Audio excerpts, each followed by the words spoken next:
गोलंदाज शिवते एज. हा चेंडू चांगला फटका पॉइंट आणि कव्हर पॉइंटच्या मधून चेंडू मारतोय. क्षेत्ररक्षक चेंडूच्या खाली येतो. थर्ड मॅनचा चेंडू उचलतो फेकतोय.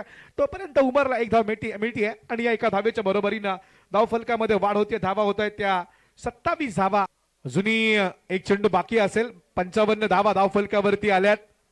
बघा धावांची लेवल पूर्ण केली आतापर्यंत जी. हॅलो धन्यवाद.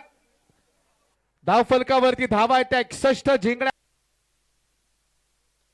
यावेळी गुल्लन स्पॉटचा चेंडू मात्र पॉइंट क्षेत्राकडून खेळून काढलाय. डीप एक्स्ट्रा पॉइंटच्या दिशेने मात्र चेंडू अडवलाय. एकेरी धाव मिळून देते. 2019 स्पर्धा जिंकली खऱ्या अर्थाने. तर विखे प्रतिष्ठान संघ मात्र पहिल्या सामन्यामध्ये पराभूत आणि घराचा रस्ता त्यांनी पत्करला. यावेळी मात्र चांगला फटका पाहिला. यावेळी मात्र खेळून काढलाय चेंडू कार्पेटच्या सहाय्याने गरगळत चाललाय मिड विकेट एक्स्ट्रा मिड विकेटच्या दिशेने. यावेळी मात्र शॉर्ट पिच चेंडूचा चेंडू यावेळी खेळून काढलाय. वन बाउन्स त्या चेंडू जाते लॉंग ऑन क्षेत्राच्या बाहेर सीमारेषा पार. पुन्हा एकदा शॉर्ट पिच स्वरूपाचा चेंडू चेंडू हवेत सीमारेषा बाहेर. पुन्हा एकदा वाघाची दहाड सीमारेषा पार. षटकार.